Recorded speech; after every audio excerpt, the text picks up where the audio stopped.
Welcome to Muffin Talk.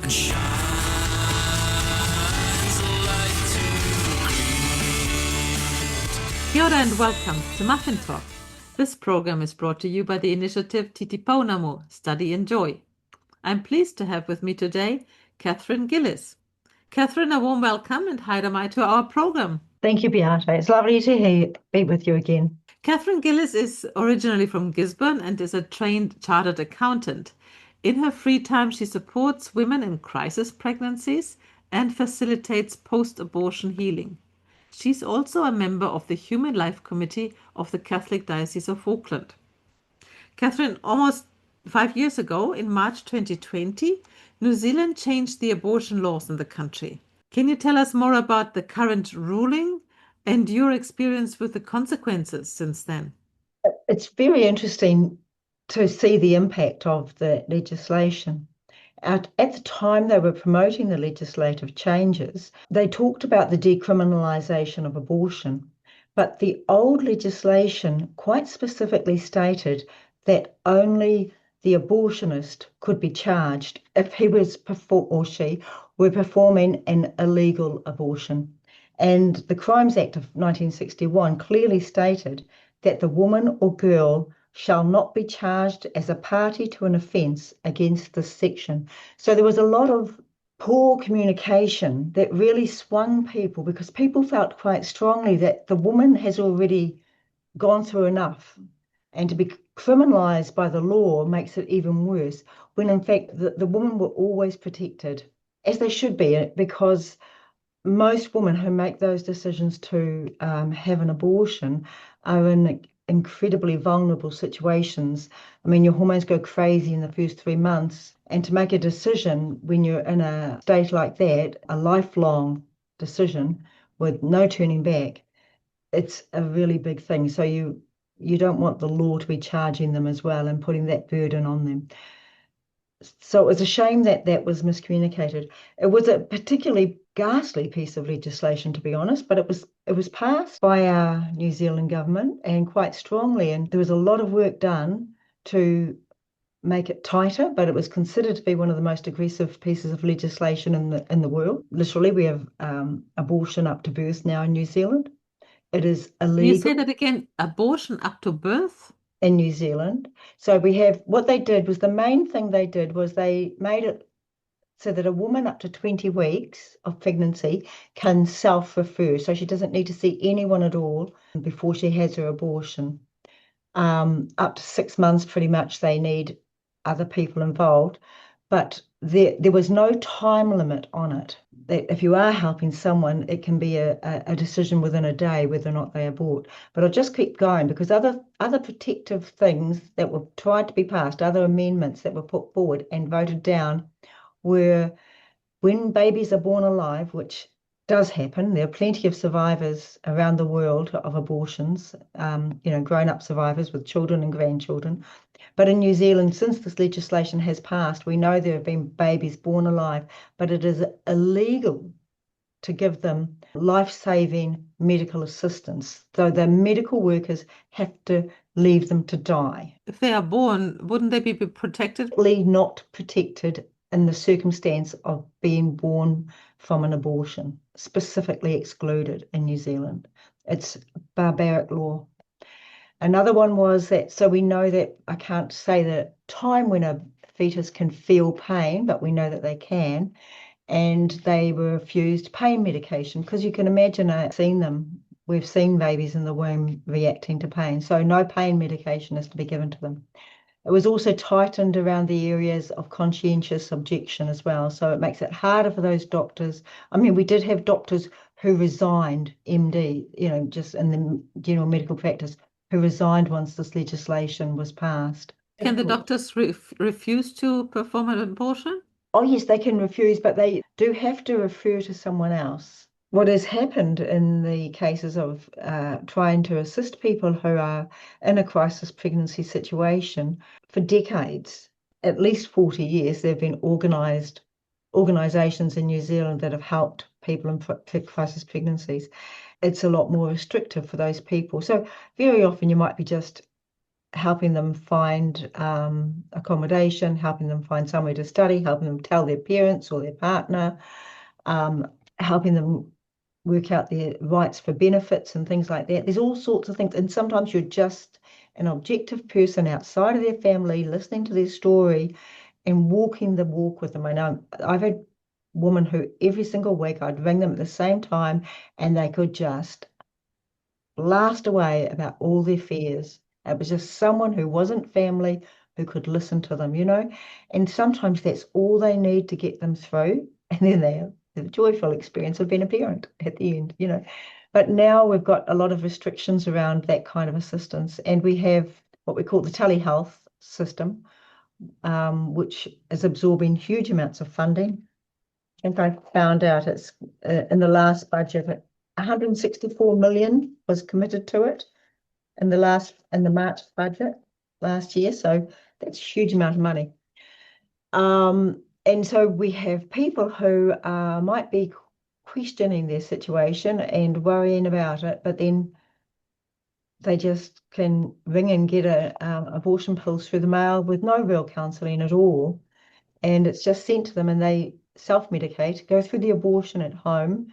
It's very traumatic. There's no support for them. Catherine, is there when a woman falls pregnant and she is doubting if she wants to raise the child, does the woman get support in knowing that you are there and other people are there, that there is some counseling for them?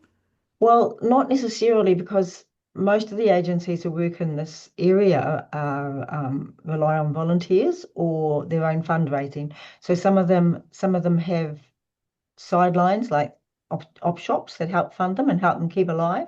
I personally think the lack of marketing is huge. I mean, the marketing budget for that telehealth must be huge. It's very well known. We've had a lot of new help agencies start up in the last few years, but their marketing budget, so people know about them, is minuscule. So people just don't know about them. That's an unfortunate sign of the times, because by the time they come to me as a post-abortion assistant, they are saying things like, nobody suggested that they keep their baby, that they continue their baby, continue their pregnancy. They often feel like abortion was the only answer. It was the only thing that was offered to them. So that's really, really tragic, because they can't undo. And the thing is, they're making that decision. Most of them are making that decision within the first 10 weeks, and they don't get the opportunity to go back. And they don't realize, one girl said to me, I didn't know there'd be creches at university. She thought it was either be a mum or be a university student. She didn't realize you could do both, you know? And it's the same with teenage pregnancy units in the high schools. People often don't even realize they're there because they're not in there. They don't need to know about it, so they don't really know about it. But later in life, they find out, yes, I could have done it. And many times, they don't even tell their family, and their parents are like, I would have helped you. I would have, parents are devastated that they didn't get the opportunity to help their children. So what happens now is many, many women make a very instant decision, because there's a lot of social media influence out there, and abortion is very accepted as a normal procedure in people's lives, and it makes it harder for them when they need to grieve, because they can't understand what's wrong with me. Everybody is doing this. How come I'm so upset by it? How come it's so big for me? And they don't realize that everybody grieves at different times. But they often go ahead with that decision and don't seek any alternative help. We have been lucky in as much that out of this bad legislation, there have been several new organisations have sprung up. So in Auckland here, we had in June of 2020, Gianna's Choice started a home for pregnant women out in Pukekohe. In July, in Windsor Park, Mairangi Bay, they started a Haven Pregnancy Support, which partners with the Buttons Project. So they do post-abortion work as well as supporting pregnant women. That's based at the Baptist Church there. But I mean, none of these organisations force religion on people. It's just that their Christian love for their fellow man and woman, they're helping, We have pregnancy choice, which has got now, that started in Tauranga, I don't know, maybe 15, 20 years ago. They've now got 9 centres around New Zealand. One started in Auckland, November 24. That's in East Tamaki. Now they're one of the ones that support themselves with an op shop. So if you want to support them in some way, just either take your clothes and old furniture, things like that, or go and buy some. And that will be supporting their work. And that's run by a midwife. We've got some very experienced people working in these areas. So we're pretty lucky around the country. We've got several of these centres that are committed to helping. Usually it's the woman who's making that decision whether or not to But the have an problem for you abortion. is that it's hard to reach the women on time, correct? Absolutely. Can you give us an example of cases that are common in your experience? We can have people who are generally happy with their pregnancy, who then have whether they have doubt about their own ability to parent, or a disagreement with their spouse or partner, or just uncertainty about where they're going to go in the future with their career and that kind of thing. And you only have to present to the whoever it is who's giving you your advice, whether it's your someone at your social worker at the hospital, they can organize it for you, or a midwife, they can organize it for you.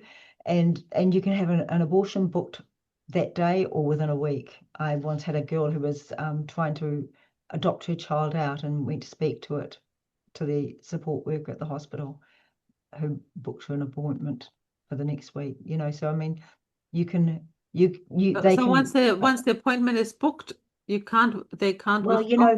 I always tell them you can get off that table if you want to, but it would be a very rare woman who can. I mean, you're in the system. Once you've agreed, it's very, very hard for them to walk away. It's Mm. very hard for them to walk away. I mean, sometimes you see what happens is they're in such a state of confusion, and then they have a solution to that confusion. And that gives them a period of peace. And that's why some of the studies they've done, what they call the turnaway study, that show that women were generally happy after the abortion. That's the relief of that decision, but it's that instantaneous relief of, I no longer have to make a decision. That decision's been made, I'm fixed.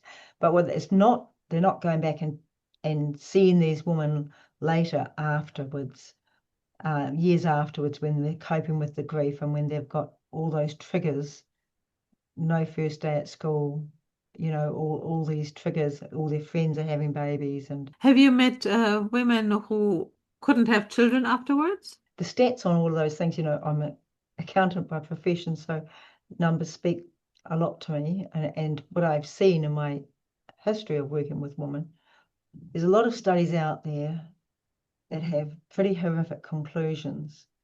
And I see most of those conclusions. Pope Leo has reiterated recently Yeah, again that it's about life from the beginning to the end and also in the middle. So it's not yeah, only the exactly. beginning and the He end, did but it's a it was a dignity beautiful for thing. everyone. Great to hear, because we all need, but it's now abortion is so seen as just a normal part of life and a normal part of health.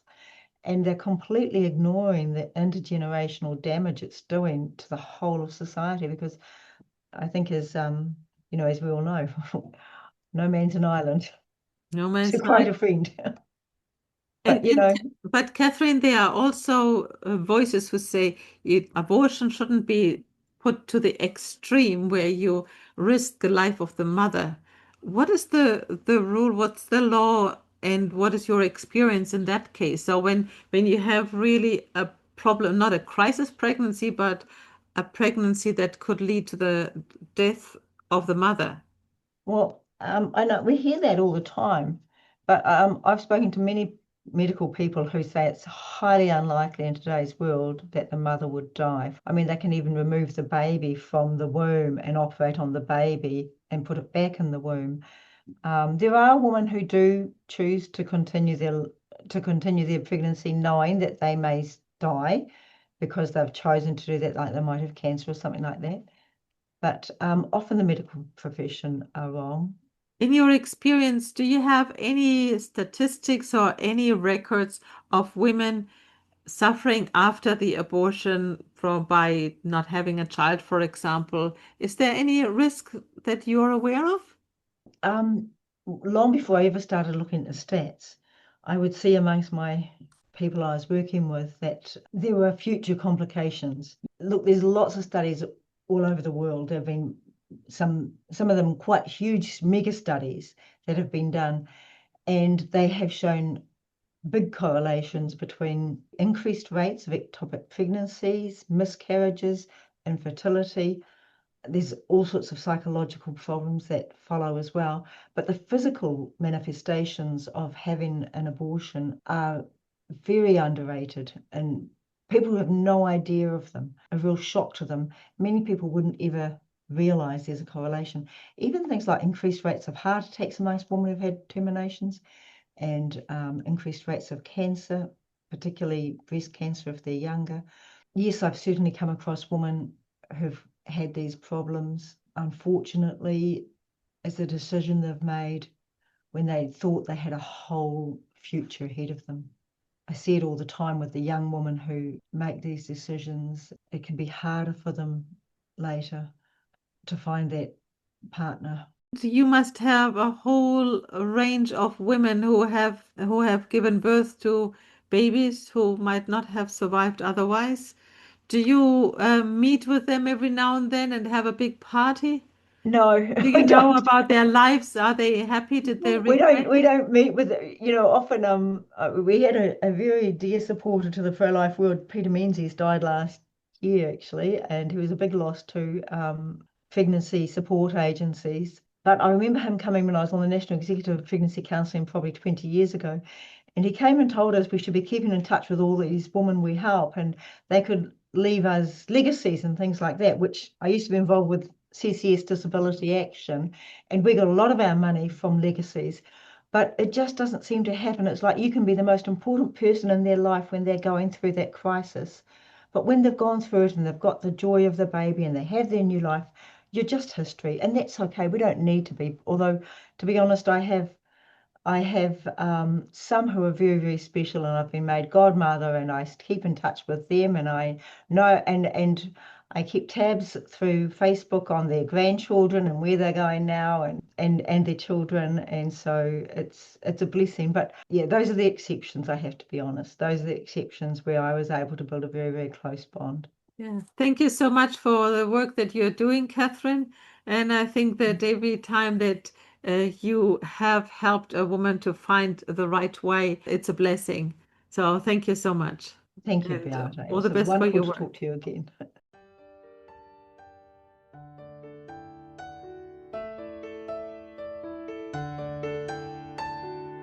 Out there, oh, peace is calling. In the bonds of love we meet. For the world, a new day dawning and shining.